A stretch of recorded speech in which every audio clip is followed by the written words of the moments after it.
Rétrospective. Coup d'œil dans le rétroviseur. 1969. 2011. 1969, c'est l'année de la démission du général de Gaulle, président de la République. De l'élection de Georges Pompidou pour lui succéder. Des premiers pas d'un homme sur la Lune. Lait, beurre, œufs. 1969. Avec mon petit bidon, cylindrique en aluminium et sa poignée en bois, je vais chercher le lait chez le crémier, commerçant indépendant. Le crémier me dit « Bonjour ». Je prends du beurre, fait avec du lait de vache, et coupé à la main par le crémier sur une grosse motte de beurre, avec un couteau qui dessine des courbes sur le morceau. Il me sert du lait cru et crémeux qu'il puise dans un grand bidon pour remplir le lait. Je demande ensuite une douzaine d'œufs qu'il sort d'un grand bocal en verre sphérique. Je paye et la crémière me sourit. Je sors sous un grand soleil, après seulement 10 minutes dans le magasin, tout près de chez moi. 2011. Moi, je prends ma voiture pour aller au supermarché. Et d'abord, je cherche une place sur le parking. Ensuite, je fouille dans mon sac pour retrouver mon jeton. Je prends un caddie qui roule de travers. Je traverse tout le magasin pour aller au rayon crèmerie où il fait un froid de canard. Et alors là, mais quel beurre prendre? Il y a le beurre fin, l'extra fin, le baratté, le demi-sel, l'allégé, le tartinable. Pour le lait, il me faut choisir entre celui vitaminé, le bio, l'entier, celui pour les nourrissons, les enfants, les malades, les femmes enceintes ou celui en promo. Pour les œufs, je m'assure que les poules étaient en plein air, des œufs bio de préférence. J'arrive enfin à la caisse où la dame devant moi a pris un article qui n'a pas de code barre. L'article en promo, bien sûr. J'attends. Ensuite, avec mon caddie qui roule toujours de travers, je cherche ma voiture sous la pluie, je charge mes courses, je retourne le caddie qui veut toujours pas rouler dans le bon sens et qui veut même pas me rendre mon jeton. J'arrive enfin chez moi, ça fait 2 heures que je suis partie. Voyager en avion, 1969. Je voyage sur un vol Air France dans un avion entièrement construit à Toulouse. De charmantes hôtesses de l'air me sourient et s'occupent de moi. Elles me donnent à manger un repas qui a du goût et m'invitent à boire ce que je veux. Mon siège est tellement large que l'on pourrait s'y asseoir à 2 et mes jambes ont assez de place pour que mes genoux ne rentrent pas dans le dos du passager de devant. 2011. Les sièges des avions semblent voués à une seule et unique tâche, à savoir caser le plus grand nombre de passagers façon boîte de sardines. Si tu éternues un peu trop fort, tu mets un coup de coude à ton voisin. Quant au plateau repas, la tendance est plutôt à la réduction des coûts et surtout du goût. Un couteau à l'école. 1969. Stéphane doit aller dans la forêt après la classe. Il montre à Benoît le couteau avec lequel il va se fabriquer un lance-pierre. Le maître le voit, l'admire et lui demande où il l'a acheté pour s'acheter le même. 2011. L'école ferme.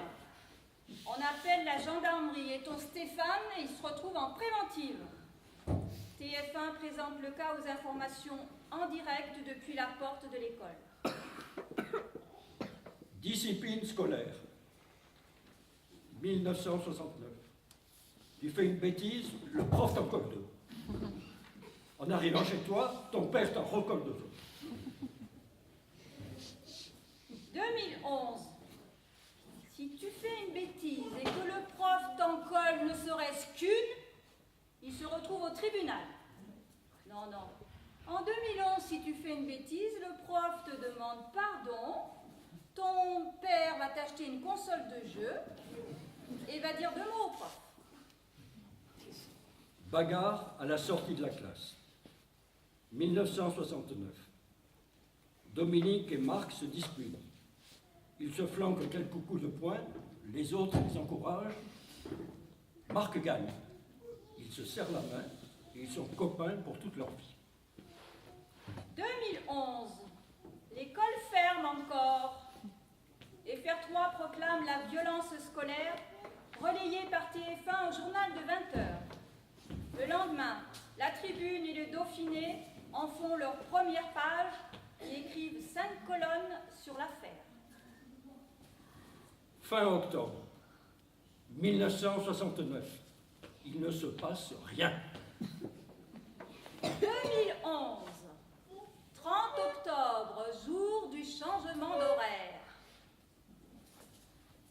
Les gens souffrent d'insomnie, de dépression. Tout le monde est décalé, les enfants, les nourrissons, les personnes âgées. Et même les vaches ne s'y retrouvent plus.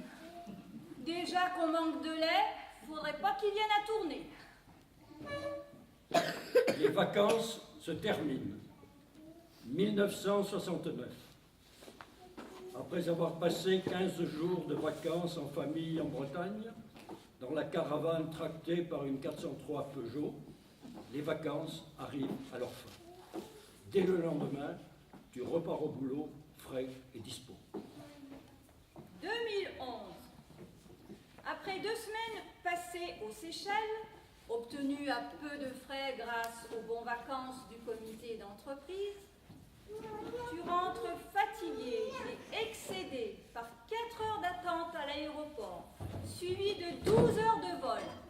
Au boulot, il t'en faut 1 semaine pour te remettre du décalage horaire. Itinéraire routier. 1969. Pas de GPS en 1969. Mais Christine a la carte routière dépliée sur ses genoux et m'indique le chemin à suivre. Elle s'énerve. Je t'avais dit de tourner à gauche. J'avais tourné à droite et c'était la bonne route. 2011. Ah, le GPS, le Global Positioning System. C'est un appareil qui permet de se localiser partout dans le monde. La première fois que je l'ai utilisé, de Montélimar à Salette. Il n'a pas trouvé le satellite et pendant 20 minutes, il a balayé toute la surface du globe sans jamais trouver la position. Le lendemain, après avoir lu la notice, j'ai branché 1/4 d'heure plus tôt. J'ai bien regardé si des immeubles n'avaient pas poussé entre-temps, s'il n'y avait pas une ligne à haute tension, et nous voilà partis.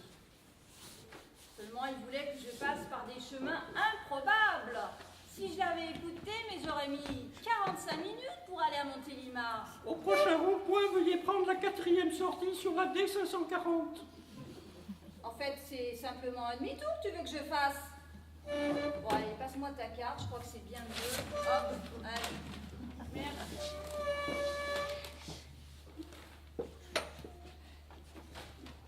Prendre des photos. 1969. On prenait le temps de cadrer la photo, en tenant compte de la parallaxe.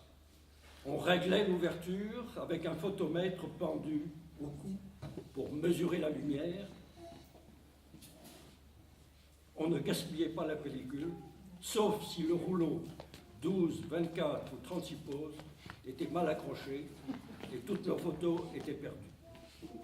On apportait la pellicule chez le photographe, qui nous faisait attendre quelques jours. On collait les photos dans un album qu'on avait plaisir à regarder et à montrer. On projetait et diapos sur un écran, et on imposait toute la série à la famille ou aux amis qui faisaient semblant d'être intéressés. Il y avait aussi cette grande boîte énorme, genre boîte où on mettait les gâteaux. Il y avait plein de photos dedans. Alors on les sortait une à une, et puis maman commentait, parce qu'il fallait retrouver les dates. Ah, l'oncle Eugène, la tante Eulalie, que de bons souvenirs.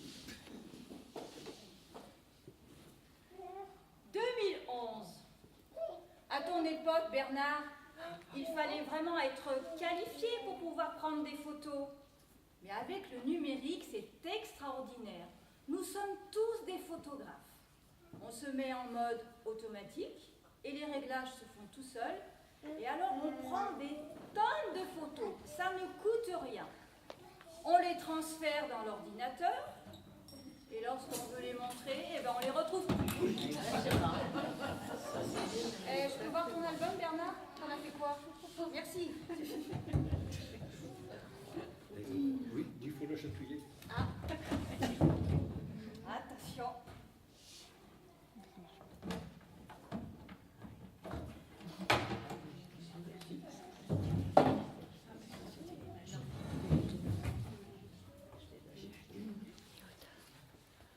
La machine à écrire. 1969. Un chariot, un cylindre de caoutchouc, un levier, 2 bobines,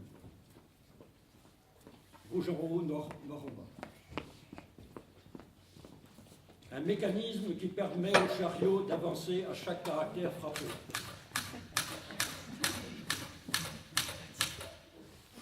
De l'encre sur les doigts, des ongles noirs, une montagne de feuilles froissées et des crampes au poignet. Le papier pelure pour les doubles, les triples ou les quadruples exemplaires. Des feuilles de papier carbone qui s'obstinent à se mettre de travers. Une faute de frappe, il faut passer du blanc au pinceau à travers un cache muni d'une petite fenêtre pour protéger le reste du texte. On remet l'alias de papier et les lignes se décalent. 2011. Ça y est, j'ai pris le virage technologique.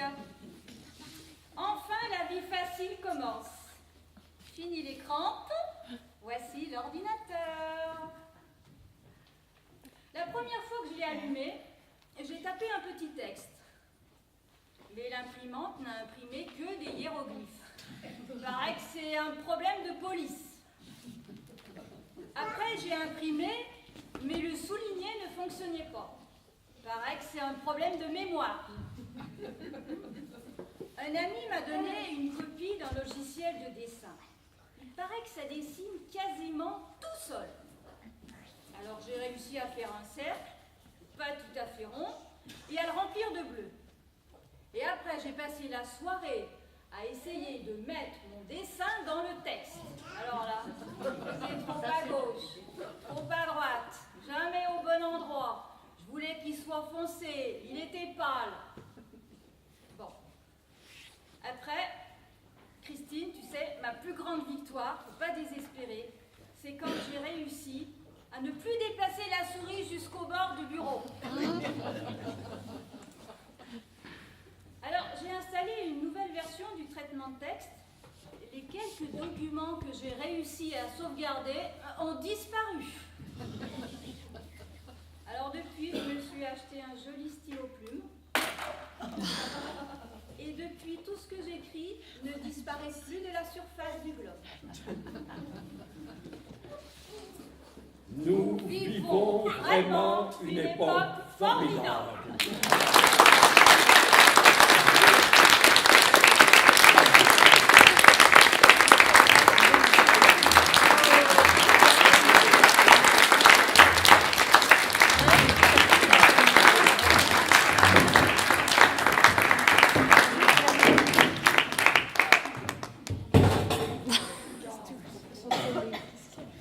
Je cherche son bouchon.